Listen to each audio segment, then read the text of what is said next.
In Guatemala, presidential candidate for the Semilla movement, Bernardo Arevalo de León, leads the vote intention for the second round of the elections. In the United States, the death toll from the wildfires in Maui has risen to 111.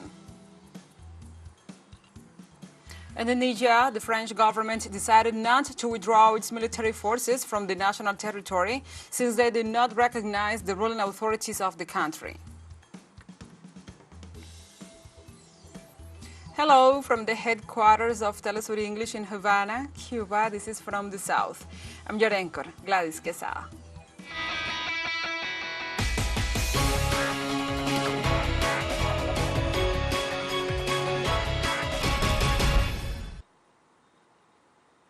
And now we begin with the news. In Guatemala, the presidential candidate for the Semilla movement, Bernardo Arevalo de León, closed his campaign activities for next Sunday's ballot with a crowded meeting in the capital. A few days before the election, thousands of supporters gathered in the main square of Guatemala City to show their support to Arevalo, who focused his campaign on the fight against corruption. The Semilla movement and its candidate were the surprise of the first round of the general elections of June 25th by passing to the runoff, despite not being considered among the first three places in the polls of voting intentions. Meanwhile, on Wednesday, according to the last poll, Arevalo de León leads the voting intention of the Guatemalans with 61%, while his opponent, Sandra Torres of the Unidad Nacional de la Esperanza, has 39%, according to a poll. Trade unions and organizations in Ecuador have demanded that the national government guarantee the security of citizens during next Sunday's general elections. José Villavicencio, president of the United Front of Workers, at a press conference held by the president of the Workers' United Front, held the executive, the armed forces, and the national police responsible for protecting the participation of Ecuadorians in the voting. He also pointed out that the executive should worry for the first time in 2 years and 6 months of administration in implementing security in the nation. Meanwhile, union leaders agreed that the South American nation had never before experienced the current levels of violence, so there is growing uncertainty about security during the voting.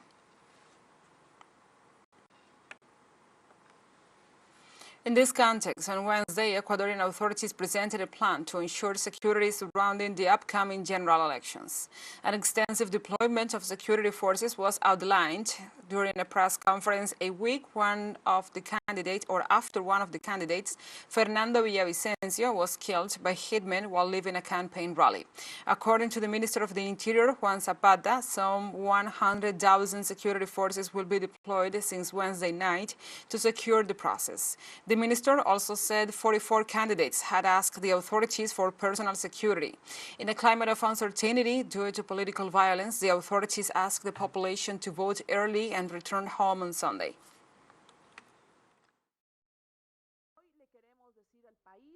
Today we want to tell the country that this election process, despite the unfortunate events that have occurred in recent days, the armed forces, the National Police, the National Electoral Council, and the Security Bureau as a whole are working to safeguard above all the lives of Ecuadorians so that on that day we can all exercise the right to vote, to elect, and be elected.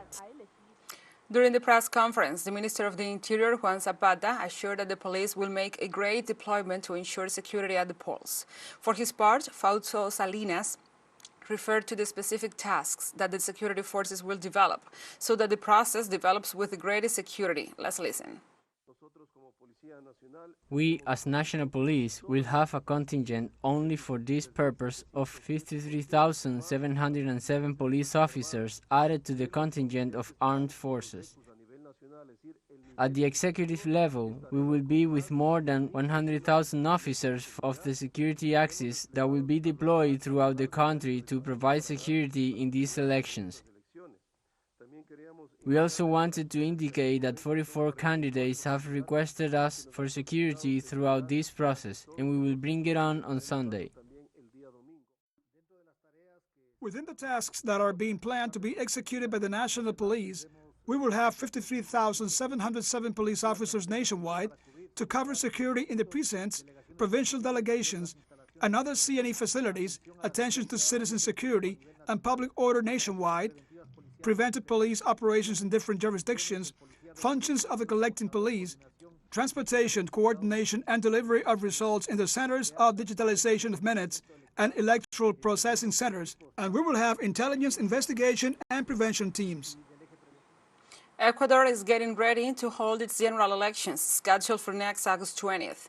Let's learn about one of the candidates who is running for the presidency of Ecuador, and we present you the profile of Jan Topic. Who is he? Our correspondent Elena Rodriguez from Ecuador tells us.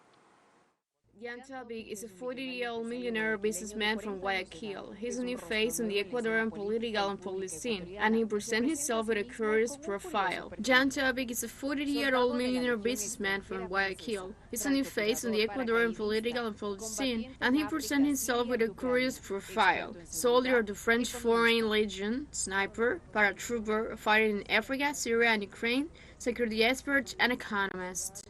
Everything we have read about his candidacy is about the person capable of stopping violence in the country with responses of more violence. Even his mercenary character does not offer credibility for a country that has lost institutionality. Here the people want answers to their needs, even in the face of violence. Violence, which today, according to several polls, is the greatest concern for Ecuadorians.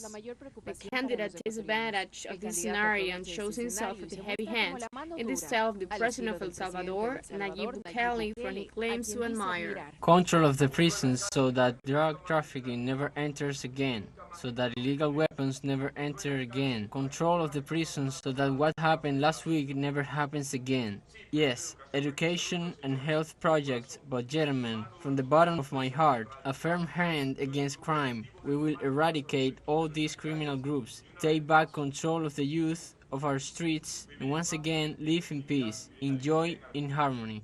This is the first time he will participate in an election, so he has tried to position himself the outsider.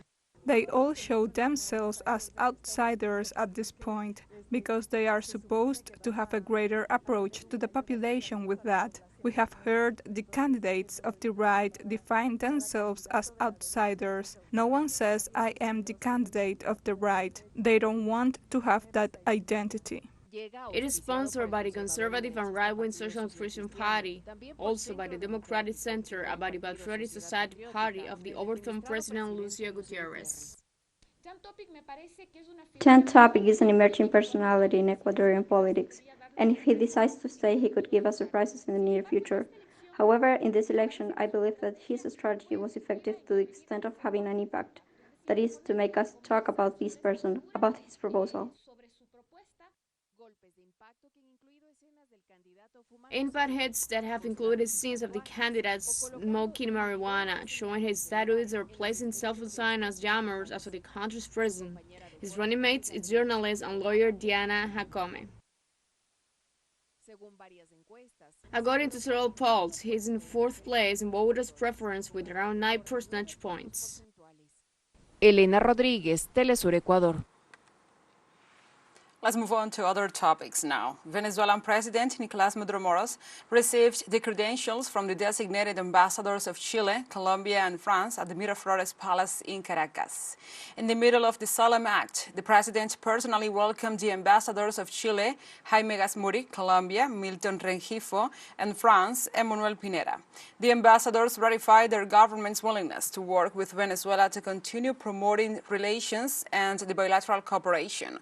With the delivery of the credentials of the Colombian ambassador, both nations will work together to reaffirm the will to guarantee security and build a border of peace between Venezuela and Colombia.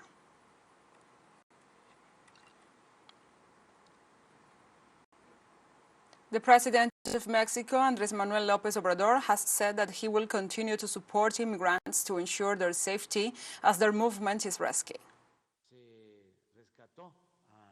We have rescued migrants. We have done that quite frequently. Migrants who travel in very unsafe cars with many risks. That is what we are doing. But I have no information about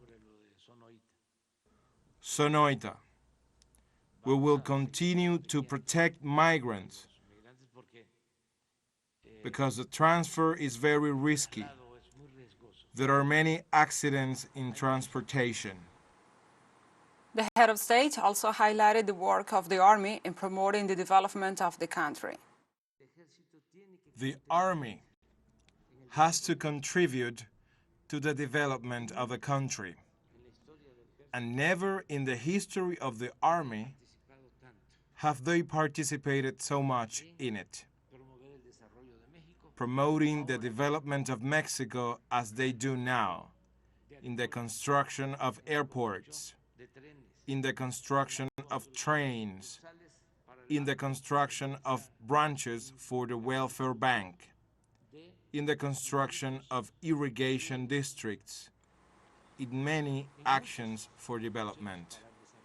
In Costa Rica, the Senate approved in first discussion a bill that extends the working day to 12 hours a day.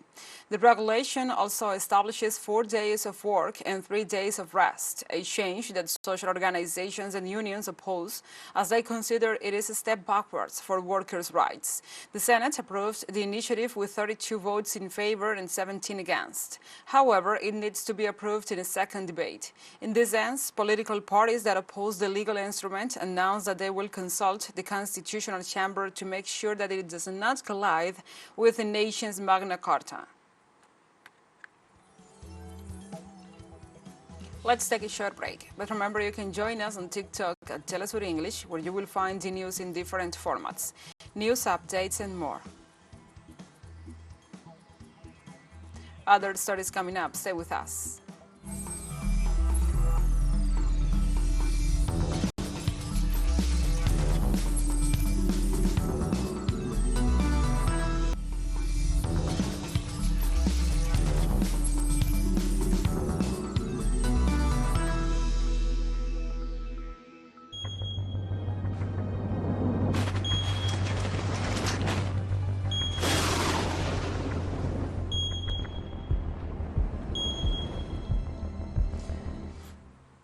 Welcome back. In the United States, the death toll from Maui has risen to 111. During a press conference on Wednesday, Hawaii Governor Josh Green announced the latest toll of victims affected by the fire. In addition, he affirmed that rescue teams have managed to examine about 38% of the most affected areas. On the other hand, the American media NBC reported that a lawsuit was filed against the main utility company of the island, accusing it of negligence for not shutting down the electric system before the strong winds that hit the islands last week. In Spain, a forest fire on the island of Tenerife razed some 800 hectares in municipalities of Arafo and Candelaria. The Canary Islands government reported that about 150 ground troops and 14 aerial personnel are collaborating in the firefighting efforts. In addition, 60 members of different police and security forces have been deployed, as well as 40 from the Red Cross and the Canary Emergency Service. Likewise, authorities assured that a shelter was set up in the Andrés Orozco School in Arafo to welcome the displaced people. On Wednesday, the Russian President Vladimir Putin held a meeting with the members of the Russian government via a video conference. The meeting focused on investment in non-coal sectors of the economy of traditional coal mining regions in Russia. According to the Kremlin press service, reports were delivered by Economic Development Minister Maxim Rashtinov, Kemerovo Region Governor Sergei Tisilev, and Komi Republic head Vladimir Yuba. Previous meetings of this kind focused on the development of crossing points on the Russian border, AI technologies, social and economic development of Russia's and new regions, and other issues.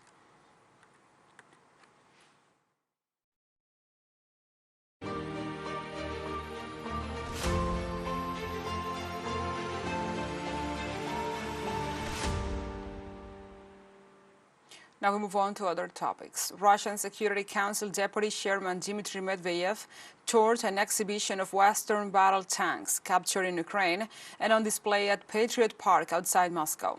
The exhibition is part of the Army 2023 Forum.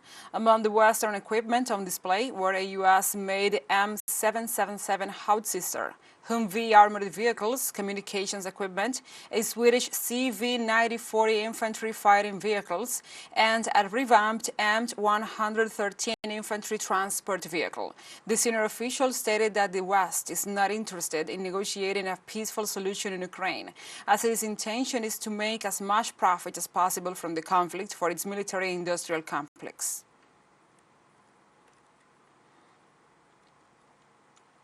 And the spokesperson for the Russian Ministry of Defense, Igor Konashenkov, informed on Wednesday that his country's armed forces repelled 2 attacks by detachments of the Ukrainian 82nd Airborne Assault Brigade in the Zaporizhia region.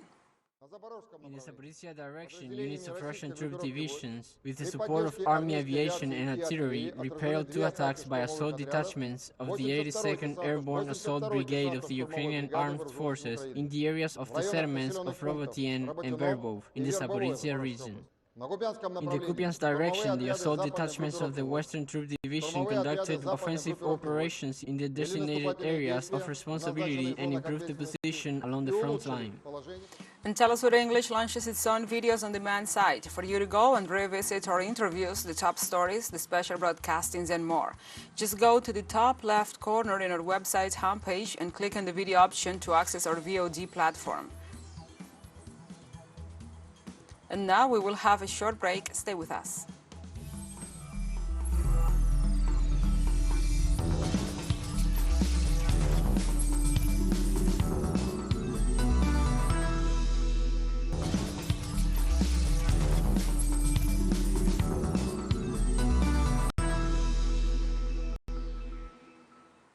Welcome back.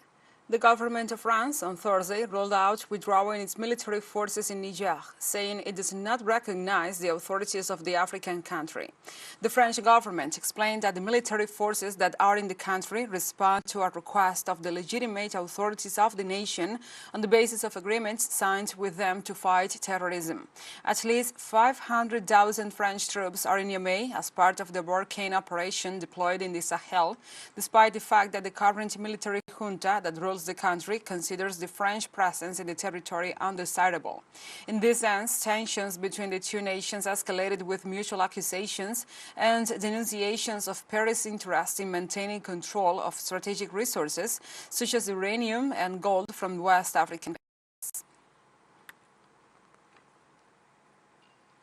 In Nigeria, the Economic Community of West African States, ECOWAS, announced on Wednesday that it is launching a rapid reaction force to restore order in Niger. The organization detailed in its X account that the measure aims to restore constitutional order in the Republic of Niger. To this end, the ECOWAS Chiefs of Defense Staff Committee will hold an extraordinary meeting in Accra, Ghana, from August 17th to 18th, 2023, to finalize the plans for the deployment of the standby force. Meanwhile, supporters of Niger's military junta, which has ruled the country after the coup, are calling for a massive mobilization of citizens as they prepare for the possible external military action by countries in the region. Meanwhile, terrorist activity in the African country has intensified. At least 17 soldiers of the Niger army were killed and 20 others wounded in a terrorist attack in the Tillaberi region bordering Burkina Faso.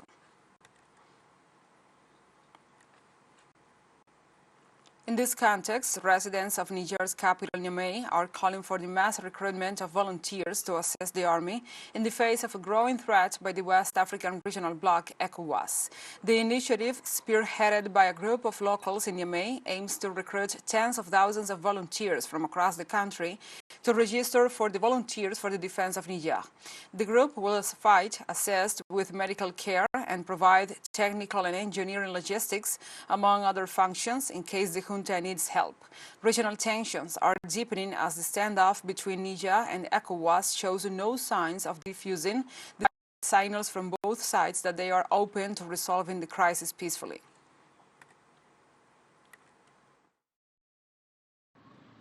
We don't care about ECOWAS. ECOWAS has been tailor-made for the presidents in power, and we don't need it. Whether ECOWAS intervenes or not, Niger is ready for all options. We are ready. Whatever ECOWAS decides, we are ready. My children and I love these soldiers, and anybody young people to join the army and develop our country, our villages. I'm a blessing for these soldiers. And the head of the government, formed following the coup in Niger, Ali Mohamed Lamine Zain, traveled to Chad yesterday, where he was received by the transitional president Mohamed Idriss Déby Itno. We arrived with a message from the head of state of Niger, General Tiny, expressing his solidarity and fraternity and asking me to reiterate the feeling of good neighborliness and brotherhood between Chad and Niger. We are in a transition process. We explained the ins and outs and reiterated our willingness to remain open and exchange views with all parties, but insisted on the independence of our country. And Egypt welcomed 7 million tourists in the first half of this year, putting the country on track for its projected 15 million visitors in 2023. After reaching a record 13 million tourists in 2019, the country's tourism industry was hit hard by the COVID-19 pandemic. The Central Agency for Public Mobilization and Statistics released figures from the 2021 to 2022 fiscal year, showing outstanding year-on-year growth. Tourism is vital for the Egyptian economy. It makes about 12% of the nation's GDP and is among the top sources of foreign currency for the Arab world's most populous nation. Egypt envisions attracting some 30 million tourists by 2028. The ambitious strategy intends to attract $20 billion of investments.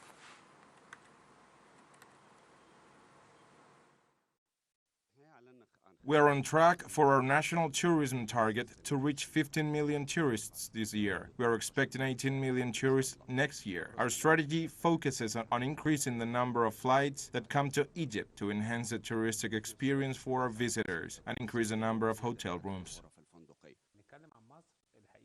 We are on track for our national tourism target to reach 15 million tourists this year. We are expecting 18 million tourists next year. Our strategy focuses on increasing the number of flights that come to Egypt, to enhance the touristic experience for our visitors and increase the number of hotel rooms. And we have come to the end of this news brief. But remember, you can find this and many other stories on our website at telesurenglish.net. And also, if you want to, and if you are so inclined to, join us on social media for all the latest news. We are on Facebook, X, Instagram, Telegram, and TikTok. For TeleSUR English, I'm your anchor, Gladys Quesada. Thank you for watching.